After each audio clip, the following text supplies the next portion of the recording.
ನಮಸ್ಕಾರ ವೀಕ್ಷಕರೇ. ಇಡೀ ಪ್ರಪಂಚದಲ್ಲಿ, ಇಡೀ ಜಗತ್ತಿನಲ್ಲಿ ಸಂಪತ್ತಿನ ಒಡೆಯ ಯಾರು ಅಂತ ಕೇಳಿದ್ರೆ ಬಹುತೇಕರು ಎಲ್ಲ ಹೇಳೋದು ಯಾವ ಹೆಸರು? ಕುಬೇರ ಅಂತ. ಆದ್ರೆ ಈ ಕುಬೇರ ನಿಜವಾಗ್ಲೂ ಸಂಪತ್ತಿನ ಒಡೆಯ ಅಲ್ಲವೇ ಅಲ್ಲ. ಅದು ತಪ್ಪು ಕಲ್ಪನೆ. ಅರೆ, ಇದೇನಪ್ಪ ಅಂತೀರಾ? ಹಾಗಾದ್ರೆ ನಿಜವಾದ ಸಂಪತ್ತಿನ ಒಡೆಯ ಜಗತ್ತಿನಲ್ಲಿ ಯಾರು? ಅತ್ಯಂತ ಶ್ರೀಮಂತ ವ್ಯಕ್ತಿ ಯಾರು? ಹೇಳ್ತೀವಿ ಬನ್ನಿ. ಕುಬೇರನಿಗೆ ಗರ್ವಭಂಗ ಮಾಡಿದ ಗಣೇಶನ ಕತೆ ಇದು. ಕುಬೇರನನ್ನೇ ತಿಂದು ಬಿಡ್ತೀನಿ ಅಂತ ಗಣೇಶ ಅಟ್ಟಿಸಿಕೊಂಡು ಹೋಗಿದ್ದ ಅದೇ ಕತೆ ಇದು. ಬಹಳ ಮುದ್ದಾದ ಕತೆ. ಆದ್ರೆ ಇದರಿಂದ ತಿಳ್ಕೊಳ್ಬೇಕಾಗಿರೋ ಇಂಟ್ರೆಸ್ಟಿಂಗ್ ವಿಚಾರ ಬಹಳ ಇದೆ. ಬನ್ನಿ ಹಾಗಾದ್ರೆ ಈ ಕುಬೇರ ಮತ್ತು ಗಣೇಶನ ಆ ಕಥೆಯನ್ನ ತಿಳ್ಕೊಳ್ಳೋಣ. ಕುಬೇರ ಶಿವನ ಅಪ್ರತಿಮ ಭಕ್ತ. ಹಾಗಾಗಿ ಯಾವುದೇ ವಠದ ಫಲಾಪೇಕ್ಷೆ ಇಲ್ಲದೆ ಶಿವನನ್ನ ಕುರಿತು ಕಠೋರ ತಪಸ್ಸನ್ನ ಒಮ್ಮೆ ಮಾಡ್ತಾನೆ. ಹೀಗೆ ತಪಸ್ಸನ್ನ ಮಾಡಿದಾಗ ಶಿವನು ಈತನ ಒಂದು ತಪಸ್ಸಿಗೆ ಪ್ರಸನ್ನನಾಗಿ ಸ್ವತಃ ಒಂದು ವರದ ರೂಪದಲ್ಲಿ ಒಂದು ಜವಾಬ್ದಾರಿಯನ್ನ ಕೊಡ್ತಾನೆ. ಆ ಜವಾಬ್ದಾರಿಯೇ ಜಗತ್ತಿನ ಸಂಪೂರ್ಣ ಧನ ಸಂಪತ್ತಿನ ರಕ್ಷಣೆ ಮಾಡುವ ಜವಾಬ್ದಾರಿ.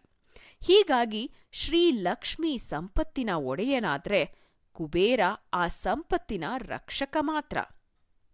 ಈ ಜವಾಬ್ದಾರಿ ಹೊತ್ತು ಅದನ್ನ ನಿರ್ವಹಣೆ ಮಾಡುತ್ತಾ ತಾನೇ ಸಂಪತ್ತಿನ ಒಡೆಯನೆಂದು ಭಾವನೆ ಬಂದುಬಿಡುತ್ತೆ ಕುಬೇರನಿಗೆ. ಅದೇ ಭಾವನೆಯಿಂದ ಕುಬೇರನಲ್ಲಿ ಅಹಂಕಾರ ಜಾಸ್ತಿಯಾಗತ್ತೆ.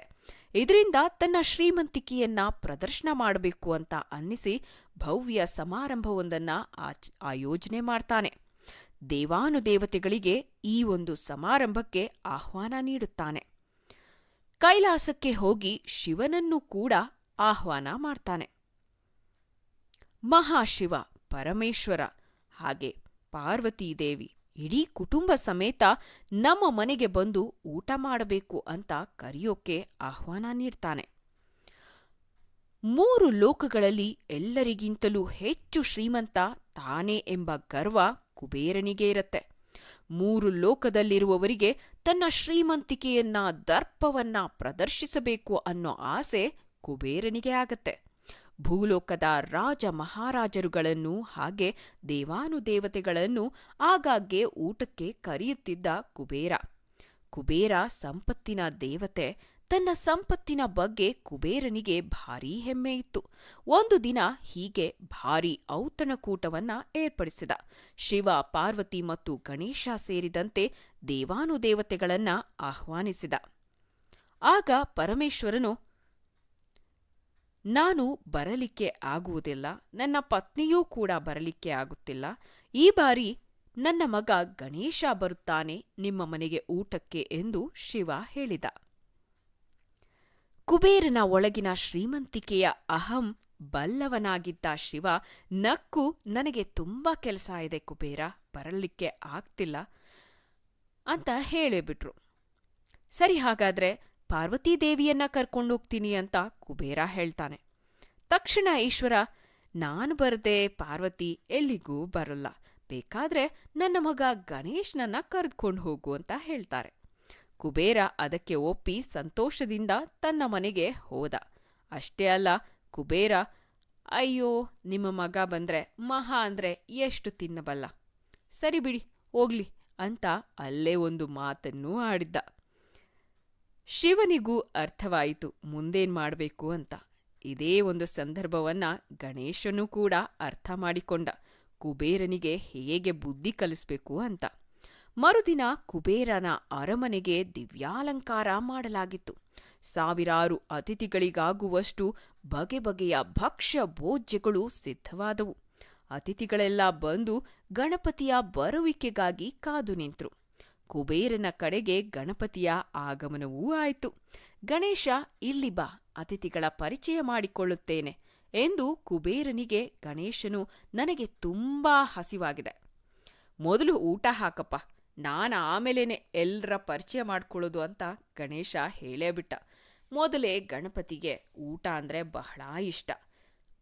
ಅದು ಭಕ್ಷ್ಯ ಭೋಜ್ಯಗಳ ವಾಸನೆ, ಪರಿಮಳ ಗಣೇಶನ ಹಸಿವನ್ನ ಇನ್ನೂ ಹೆಚ್ಚು ಮಾಡಿತ್ತು. ಸರಿ, ಗಣಪತಿಗೆ ಊಟಕ್ಕೆ ಹಾಕೋದಿಕ್ಕೆ ಕುಬೇರ ದೊಡ್ಡ ತಟ್ಟೆಯನ್ನೇ ಇಟ್ಟ. ಅದು ಚಿನ್ನದ ತಟ್ಟೆಯಲ್ಲಿ ಊಟಕ್ಕಿಟ್ಟ. ಮಗು ಗಣೇಶ ಊಟ ಮಾಡಲು ಆರಂಭಿಸಿದ. ಅಲ್ಲಿದ್ದ ಊಟವನ್ನೆಲ್ಲ ಖಾಲಿ ಮಾಡಿದರೂ ಗಣೇಶನಿಗೆ ತೃಪ್ತಿಯಾಗಲಿಲ್ಲ. ನಂತರ ಕೆಲ ಅತಿಥಿಗಳು ಊಟಕ್ಕೆಂದು ಬಂದು ನೋಡಿದಲ್ಲಿ ಎಲ್ಲ ತಟ್ಟೆಗಳು, ವಿವಿಧ ಭಕ್ಷ್ಯಗಳು ಖಾಲಿಯಾಗ್ಬಿಟ್ವು. ಎಷ್ಟು ಭಕ್ಷ್ಯಗಳು ಅಂದ್ರೆ ಲಕ್ಷಾಂತರ ಜನಕ್ಕೆ ಮಾಡಿದ್ದಷ್ಟು ಊಟವನ್ನ ಗಣೇಶನೊಬ್ಬನೇ ಖಾಲಿ ಮಾಡಿಬಿಟ್ಟಿದ್ದ.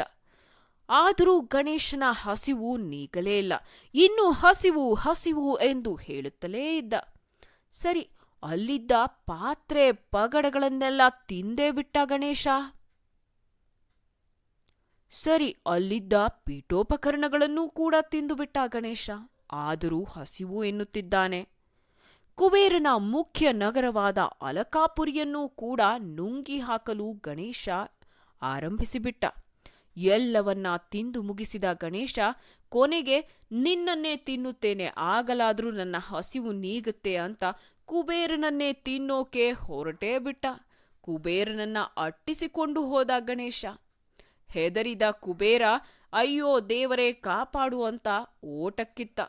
ಓಡಿದ ಈಶ್ವರನಲ್ಲಿಗೆ ಹೋಗಿ ಪಾದವನ್ನ ಹಿಡಿದುಕೊಂಡು, ಗಣೇಶನ ಹಸಿವನ್ನ ದಯವಿಟ್ಟು ನಿಯಂತ್ರಿಸು ದೇವರೇ, ನನ್ನ ತಪ್ಪಾಗಿದೆ, ನನ್ನ ಅಹಂಕಾರದ ಅರಿವು ನನಗಾಗಿದೆ, ನಾನು ಮಾಡಿದ ತಪ್ಪೇನು ಎಂದು ಕೂಡ ನನಗೆ ಗೊತ್ತಾಗಿದೆ, ನನ್ನ ಅಹಂಭಾವವನ್ನ ತೊರೆದು ಬಿಡುತ್ತೇನೆ ಎಂದು ಭಕ್ತಿಭಾವದಿಂದ ಶಿವನ ಪಾದಗಳಿಗೆ ಬಿದ್ದೇ ಬಿಟ್ಟ.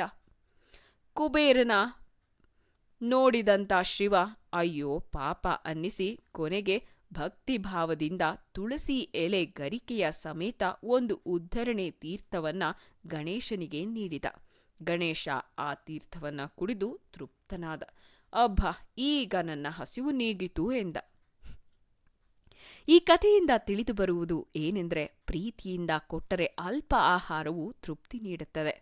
ಆದರೆ ಕುಬೇರ ಶ್ರೀಮಂತಿಕೆಯ ಮದದಲ್ಲಿ ಇದ್ದು ಗಣೇಶನಿಗೆ ಊಟ ಹಾಕಿದ್ದಕ್ಕೆ ಗಣೇಶ ಕುಬೇರನಿಗೆ ಬುದ್ಧಿ ಕಲಿಸಲು ಹೀಗೆ ಮಾಡಿದ ಅನ್ನೋದು ಕಥೆ. ಹೀಗೆ ಗಣೇಶನ ಹಲವು ಕಥೆಗಳಿವೆ. ಬಹಳ ಮುದ್ದಾದ, ಬಹಳ ಕುತೂಹಲಕಾರಿಯಾದ ಕಥೆಗಳಿವೆ. ಪ್ರತಿದಿನ ಒಂದೊಂದು ಕಥೆಯನ್ನ ನಿಮಗಾಗಿ ನಾವು ಹಂಚಿಕೊಳ್ಳುತ್ತೇವೆ. ನಿಮ್ಮ ದಿವ್ಯಶಕ್ತಿ ಯೂಟ್ಯೂಬ್ ಚಾನೆಲ್ ಸಬ್ಸ್ಕ್ರೈಬ್ ಮಾಡೋದನ್ನ ಮರೆಯಬೇಡಿ. ನಿಮ್ಮ ಸಹಾಯ, ನಿಮ್ಮ ಸಾಥ್ ಯಾವಾಗಲೂ ನಮಗಿರಲಿ. ಧನ್ಯವಾದಗಳು ಸ್ನೇಹಿತರೆ.